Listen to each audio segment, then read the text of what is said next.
Welcome to the Beyond Ordinary Women podcast.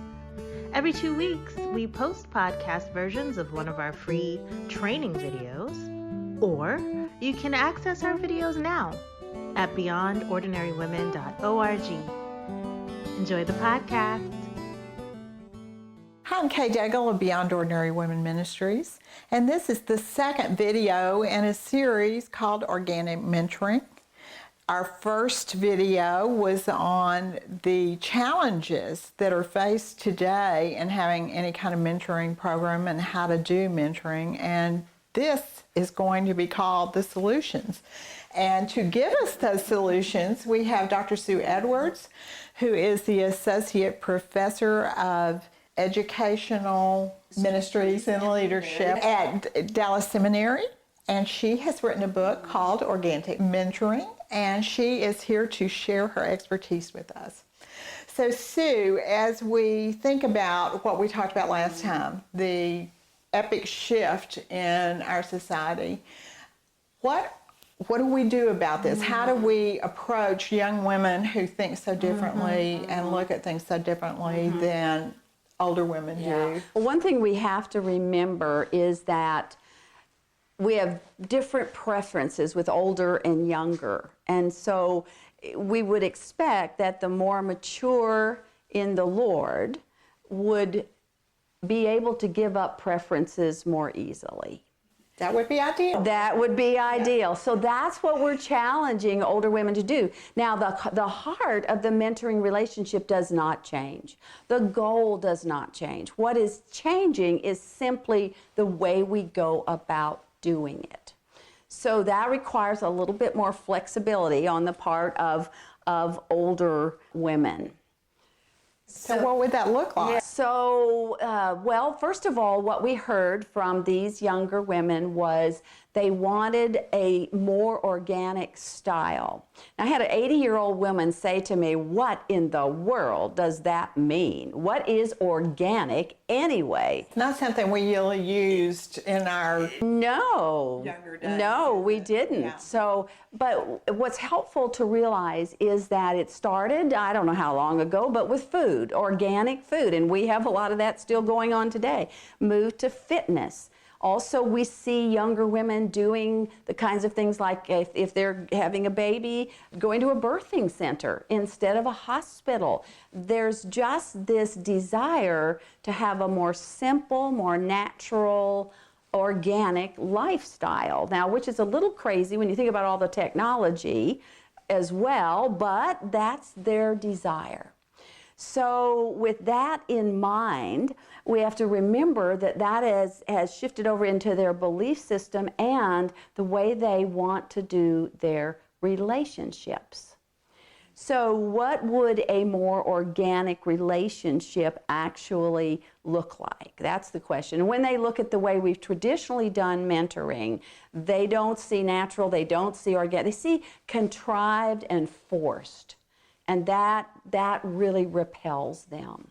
And so you're talking about where somebody from the outside comes in and says, "You're now the mentor and you're the mentee, so Yes. you go off and you become close." And we used to tell them, how long they were going to meet. We had term limits, how often they needed to meet. Sometimes we gave suggestions or even told them what they needed to do. And the younger women just really push back on that.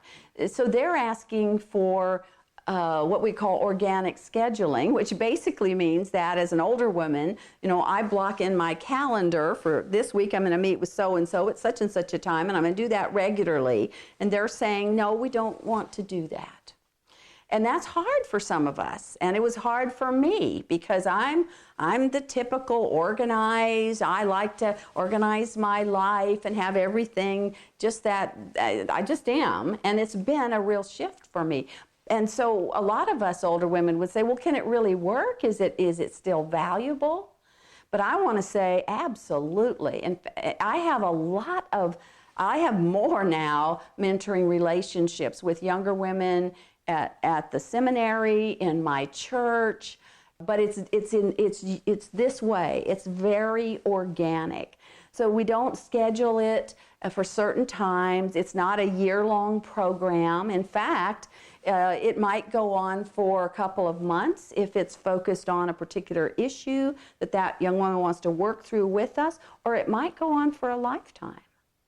You never know. And they like that. That feels refreshing to them.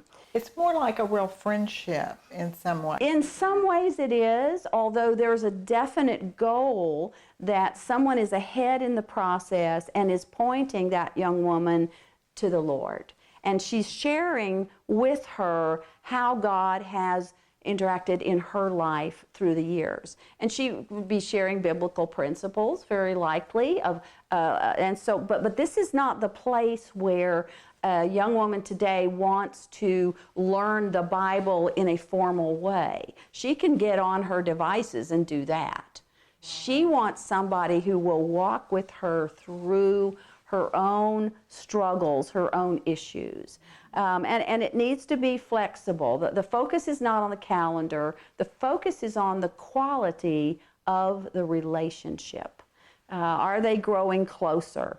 And actually, all of this, they want to meet when they want to meet, when they need to meet, when they are having an issue that you could help them with. And it supports what we know. Andragogy is the study of how adults learn. And it supports that adults learn best when they have a need to learn something.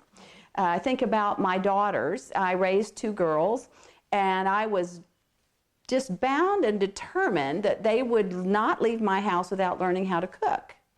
Well, my older daughter particularly was an athlete, academics, not the slightest interest in learning how to cook. You can bring a girl to the kitchen, but you can't get her to learn to cook. Until in college, she calls home and she's engaged to her high school sweetheart, and now I can't get her out of the kitchen. When she's home, she is wanting to know, how do you do this and what is that? And she is, in a couple of months, she just soaked up anything I know about cooking. And today she's a far better cook than I am, albeit organic. So, it's just, this is a very typical way young people learn. And so it's good. We have to remember that the women that we're talking about now are growing up in a very different environment than we did. They're taking more anxiety drugs than any other generation in history. Over half of them come from broken homes. And they're living in one of the first generations to live in a post-Christian culture. So they are facing a lot of issues that we never dealt with.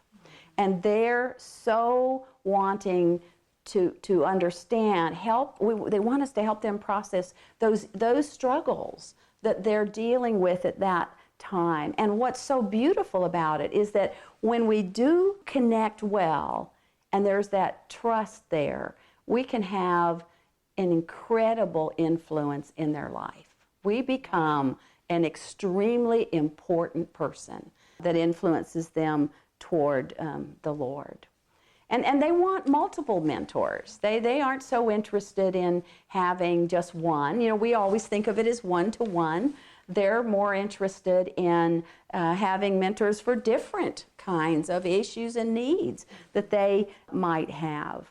And the really good thing about this for us older women, is that if you think of mentoring as a stage play, in the past, all the spotlight has been on the mentor. She was the wise one. It was all about her, and the mentee just sat at her feet and soaked up her wisdom. Well, the problem with that is that so many of us run from mentoring as older women because we know we don't measure up to that. And actually, that's not what they want. And if we actually try to be that, it repels them. They want authenticity, and I mean I hear it's a sigh of relief from most older women.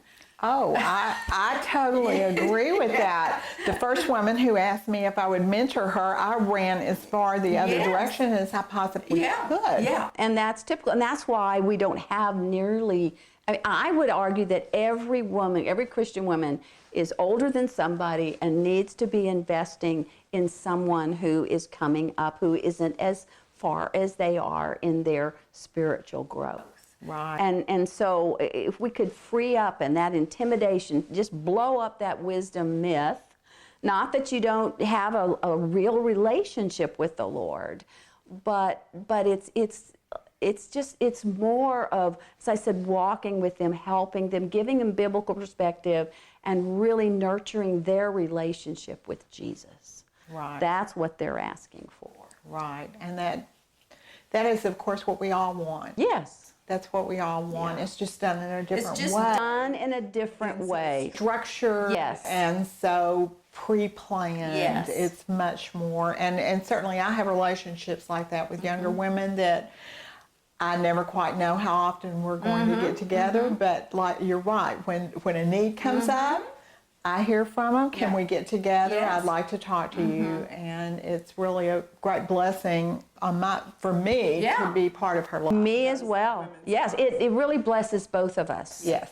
When it works well. It really does. Well, thank you, Sue, for helping us think through how we overcome some of the challenges that are going on. But there's still more to it. So I don't want you to miss part 3, which will be about matches that click. Because the match has to work for us to have that mentoring relationship. Exactly. So thank you, and we will hope that you will join us for part 3. And if you didn't watch part 1, you might want to go back because Sue gives some excellent advice there as well. Thanks for listening to the Beyond Ordinary Women podcast. You can find more podcasts and information about women in leadership by going to beyondordinarywomen.org. This podcast was produced by Beyond Ordinary Women Ministries. Our production team includes Evelyn Babcock, Kay Daigle, Kay Halligan, Deborah Herring, Sharifa Stevens, and John Sparks. Theme music, Back in Stride by Don Miller, used by courtesy of Christine Miller.